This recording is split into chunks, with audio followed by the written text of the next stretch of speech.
As you know, I just met with the leaders of both parties to discuss a way forward in light of the severe budget cuts that start to take effect today. I told them these cuts will hurt our economy, they'll cost us jobs, and to set it right, both sides need to be willing to compromise. Now, the good news is the American people are strong and they're resilient. They fought hard to recover from the worst economic crisis since the Great Depression, and we will get through this as well. Even with these cuts in place, folks all across this country will work hard to make sure that we keep the recovery going. But Washington sure isn't making it easy.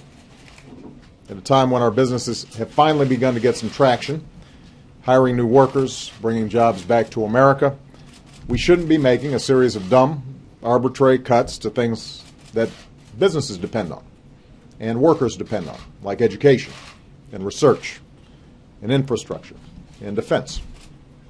It's unnecessary, and at a time when too many Americans are still looking for work, it's inexcusable. Now, what's important to understand is that not everyone will feel the pain of these cuts right away. The pain, though, will be real. Beginning this week, many middle-class families will have their lives disrupted in significant ways. Businesses that work with the military, like the Virginia shipbuilder that I visited on Tuesday, may have to lay folks off. Communities near military bases will take a serious blow. Hundreds of thousands of Americans who serve their country, Border Patrol agents, FBI agents, civilians who work at the Pentagon, all will suffer significant pay cuts and furloughs. All of this will cause a ripple effect throughout our economy. Layoffs and pay cuts means that people have less money in their pockets, and that means that they have less money to spend at local businesses. That means lower profits. That means fewer hires.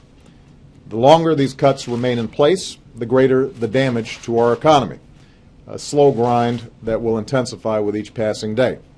So economists are estimating that as a consequence of this sequester, we could see growth cut by over 0.5%. It will cost about 750,000 jobs at a time when we should be growing jobs more quickly. So every time that we get a piece of economic news over the next month, next 2 months, next 6 months, as long as the sequester is in place, we'll know that that economic news could have been better if Congress had not failed to act.